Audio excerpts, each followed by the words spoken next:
जंगल वाला रहस्य। राजस्थान के दक्षिणी हिस्से में एक छोटा सा गांव था, माटीपुर। यह गांव पुराने किलों और पहाड़ियों के बीच बसा हुआ था। यहाँ के लोग सीधे सादे थे और अपने खेतों में काम करके जीवन बिताते थे। लेकिन इस गांव के पास एक पुराना उजाड़ जंगल था, जिसे लोग भूतिया जंगल कहते थे। कहा जाता था कि आज से 50 साल पहले वहां एक अंग्रेज शिकारी आखिरी बार देखा गया था। वो जंगल में शिकार करने गया, लेकिन फिर कभी लौट कर नहीं आया। उसकी जेब में एक नक्शा था, जो कथित तौर पर उस जंगल के बीच छिपे खजाने तक पहुंचाता था। सालों बाद गांव के एक लड़के नील को अपने दादा के पुराने सामान में वही नक्शा मिला। नील एक साहसी, जिज्ञासु और कुछ हद तक जिद्दी लड़का था। उसने नक्शा देखा और तुरंत समझ गया कि ये कोई आम जंगल नहीं है। उसने अपने दो दोस्तों, राजीव और इमरान, को इस रहस्य में शामिल किया। तीनों ने जंगल की ओर जाने की योजना बनाई। उन्होंने खाने का सामान, टॉर्च, रस्सी, चाकू और नक्शा साथ लिया। जब वे जंगल के भीतर पहुंचे तो सूरज ढल चुका था। पेड़ इतने घने थे कि चांद की रोशनी तक अंदर नहीं पहुंच पा रही थी। पत्तों की सरसराहट, अजीब सी गंध और हर ओर पसरा सन्नाटा तीनों के दिलों में धीरे धीरे डर भरने लगा। उसी रात उन्हें पेड़ों के बीच कुछ परछाइयां चलती नजर आईं। नील ने अपनी टॉर्च से इशारा किया, लेकिन वहां कुछ भी नहीं था। राजीव बोला, ये जगह सही नहीं लग रही, हमें वापस चलना चाहिए। नील ने कहा, अगर तुम डरते हो तो लौट जाओ, मैं खजाने तक जाऊंगा। दूसरे दिन उन्हें एक पुराना मंदिर मिला, जिसे पेड़ पौधों ने लगभग निगल लिया था।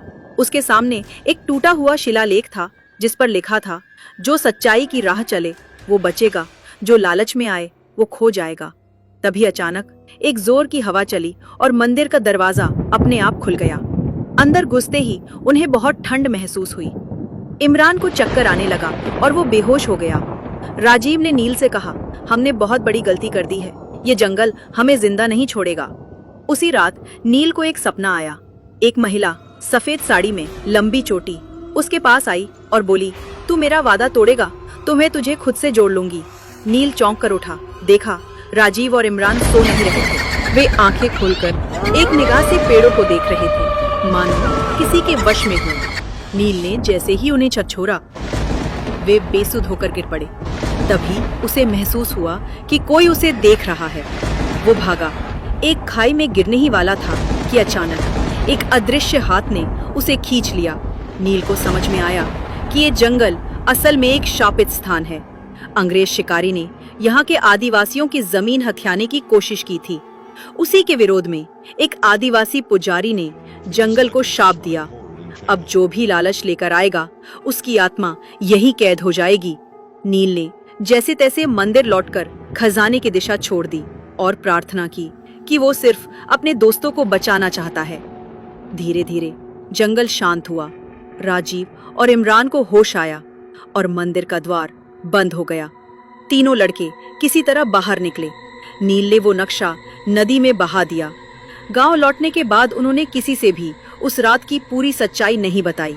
लेकिन नील ने तय किया, वो अब पुरानी किताबें पढ़ेगा, पुरानी सभ्यताओं की रक्षा करेगा और उस जंगल को फिर कभी नहीं छेड़ेगा। सीख, प्रकृति से खिलवाड़ या लालच कभी किसी को माफ नहीं करता।